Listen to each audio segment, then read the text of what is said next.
RTC driver Shankar Goud మృతితో నర్సంపేటలో high tension నెలకొంది.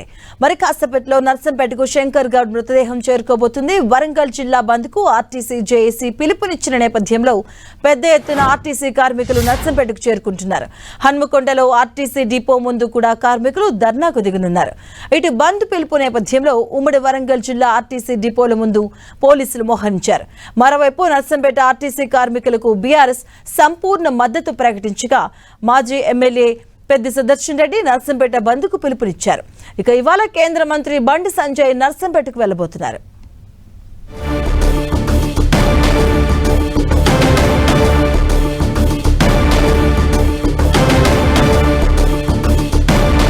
ఇదే అంశానికి సంబంధించిన పూర్తి అప్డేట్స్ మా కరెస్పాండెంట్ కేకే అందిస్తారు. కేకే,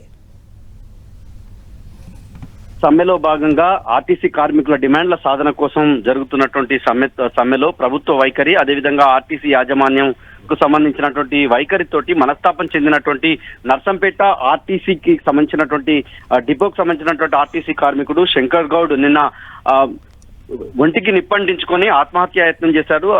ఈ నేపథ్యంలోనే మెరుగైన చికిత్స కోసం హైదరాబాద్ తరలిస్తున్నటువంటి నేపథ్యంలో ప్రైవేట్ ఆసుపత్రిలో హైదరాబాద్ లో మృతి చెందారు. ఈ మృతదేహం మరికొద్ది సేపట్లోనే నర్సంపేటకు చేర్చేందుకు ఇప్పటికే బంధువులు అన్ని ఏర్పాటు చేశారు. మృతదేహం కూడా మరికొద్ది సేపట్లో నర్సంపేటకు చేరుకోనుంది. ఒకవైపు ఇది జరుగుతున్నటువంటి నేపథ్యంలో మరొక అటు ఆర్టీసీ కార్మికులు వివిధ రాజకీయ పార్టీలు ఇచ్చినటువంటి బంద్కు పిలుపునివ్వడంతో మొత్తం నర్సంపేటలో హైటెన్షన్ వాతావరణం నెలకొంది. ఇప్పటికే వరంగల్ కు సంబంధించినటువంటి ఆర్టీసీ జేఏసీకి సంబంధించినటువంటి కార్మికులకు, అదేవిధంగా నర్సంపేట ఆర్టీసీ జేఏసీ కార్మికులకు నర్సంపేట మాజీ ఎమ్మెల్యే బీఆర్ఎస్ కు సంబంధించినటువంటి రాష్ట్ర నేత పెద్ది సుదర్శన్ రెడ్డి మొత్తం ఆర్టీసీ కార్మికులకు అండగా ఉంటామని చెప్పి వాళ్ళ బంద్కు, వాళ్ళ ఆందోళనకు సంపూర్ణ మద్దతు ప్రకటించారు. ఈ రోజు శంకర్ గౌడ్ మృతిని నిరసిస్తూ శంకర్ గౌడ్ మృతికి ప్రభుత్వమే బాధ్యత వహించాలి, అటు ముఖ్యమంత్రి రేవంత్ రెడ్డి, అదేవిధంగా రవాణా శాఖ మంత్రిగా ఉన్నటువంటి పొన్నం ప్రభాకర్, అదేవిధంగా నర్సంపేటకు సంబంధించినటువంటి ఎమ్మెల్యేగా ఉన్నటువంటి దొంతి మాధవరెడ్డి మాత్రమే శంకర్ గౌడ్ మృతికి బాధ్యత వహించాలని చెప్పి ఆరోపిస్తూ ఈ నేపథ్యంలోనే బంద్కు నర్సంపేట బంద్కు మాజీ ఎమ్మెల్యేగా ఉన్నటువంటి పెద్ది సుదర్శన్ రెడ్డి బంద్కు పిలుపునివ్వడం అనేటువంటి ఇప్పుడు హైటెన్షన్ క్రియేట్ చేస్తున్నటువంటి పరిస్థితి ఉంది. ఇది జరుగుతున్నటువంటి క్రమంలో నర్సంపేట డిపో ఎదుట ఆర్టీసీకి సంబంధించినటువంటి కార్మికులు పెద్ద ఎత్తున చేరుకున్నారు. అక్కడ ప్రభుత్వానికి వ్యతిరేకంగా పెద్ద పెట్టున నినాదాలు చేయడం, పోలీసులు కూడా మొత్తంగా కూడా నర్సంపేట పట్టణాన్ని అంతా కూడా మోహరించడంతో హైటెన్షన్ వాతావరణం అయితే నెలకొంది. ఉమ్మడి జిల్లాకు సంబంధించినటువంటి 9 డిపోలకు సంబంధించినటువంటి వివిధ సంఘాలకు సంబంధించినటువంటి కార్మికులంతా కూడా నర్సంపేట బాట పట్టారు. ఆర్టీసీ జేఏసీకి వరంగల్ జిల్లా శాఖకు సంబంధించినటువంటి కార్మికులు కూడా ఈ రోజు జరిగేటువంటి అంత్యక్రియల కార్యక్రమంలో శంకర్ గౌడ్ కు ఘనంగా నివాళులర్పించి అంతిమయాత్రలో కూడా పాల్గొనేందుకు ఏర్పాటు చేసినటువంటి సిచ్యువేషన్ ఉంది. ఇక బీజేపీకి సంబంధించినటువంటి కేంద్ర మంత్రి బండి సంజయ్ ఈ అంతిమయాత్రలో పాల్గొనేందుకు బీజేపీ కూడా పిలుపునిచ్చింది. బీజేపీ శ్రేణులంతా కూడా నర్సంపేటకు తల్లి రావాలని పిలుపునివ్వడం ఒక ఎత్తు అయితే, స్వయంగా కేంద్ర మంత్రి ఈ అంత్యక్రియల్లో పాల్గొనున్నారని చెప్పి బీజేపీ ఇప్పటికే ప్రకటించడంతో మొత్తం రాష్ట్ర రాజకీయాలన్నీ కూడా నర్సంపేట వైపు చూస్తున్నటువంటి సిచ్యువేషన్ ఉంది.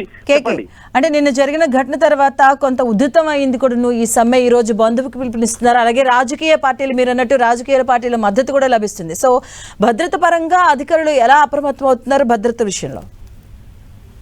ఒకవైపు నర్సంపేటకు సంబంధించినటువంటి మాజీ ఎమ్మెల్యే పెద్ది సుదర్శన్ రెడ్డి బంద్కు పిలుపునివ్వడం, బీఆర్ఎస్ నేతలంతా, రాష్ట్ర నేతలంతా కూడా నర్సంపేటకు వచ్చేటువంటి అవకాశం ఉండడం, అదేవిధంగా బీజేపీకి సంబంధించినటువంటి కేంద్ర మంత్రి బండి సంజయ్ తో సహా పార్టీ శ్రేణులంతా కూడా నర్సంపేటకు రావడం, రాష్ట్ర జేఏసీకి సంబంధించి అదేవిధంగా వరంగల్ జిల్లా జేఏసీ నేతలంతా కూడా నర్సంపేటలో మోహరించడంతో మొత్తంగా కూడా ఎలాంటి అవాంఛనీయ సంఘటనలు జరగకుండా దీనికి సంబంధించి రాష్ట్ర ప్రభుత్వానికి కూడా చాలా ప్రతిష్టాత్మకమైనటువంటి విషయం కాబట్టి, అది కార్మికులకు సంబంధించిన ఇష్యూ కాబట్టి చాలా సెన్సిటివ్ గా హ్యాండిల్ చేయాల్సినటువంటి అవసరం. ఎటువంటి అవాంఛనీయ సంఘటనలు జరగకుండా ఇప్పటికే వరంగల్ నగర సిపి సన్ప్రీత్ సింగ్ ఆదేశాల మేరకు వరంగల్ నర్సంపేటకు సంబంధించినటువంటి పట్టణం లోపల పోలీసు బలగాలు పెద్ద ఎత్తున మోహరించాయి. ఎక్కడికక్కడికి కూడా ఎక్కడ చూసినా కూడా పోలీసు బలగాలే కనిపిస్తున్నటువంటి సిచ్యువేషన్ ఉంది. ఆర్టీసీకి సంబంధించినటువంటి డిపో నర్సంపేట డిపో ఏదంటే నర్సంపేట డిపోను పూర్తిగా పోలీసులు తమ ఆధీనంలోకి తీసుకున్నారు. ఎక్కడికక్కడికి పోలీసులు చుట్టుముట్టేసినటువంటి సిచ్యువేషన్ మనకు కనిపిస్తుంది. కానీ కార్మికులు నిన్నటి నుంచి కూడా ఆగ్రహంతో ఉన్నారు, ఆవేదనతో ఉన్నటువంటి పరిస్థితి ఉంది.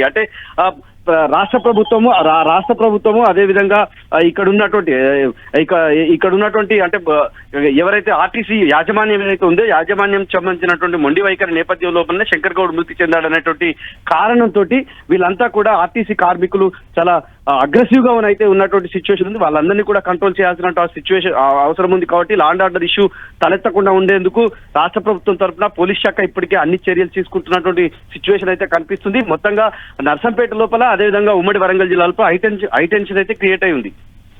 Right, thank you KK.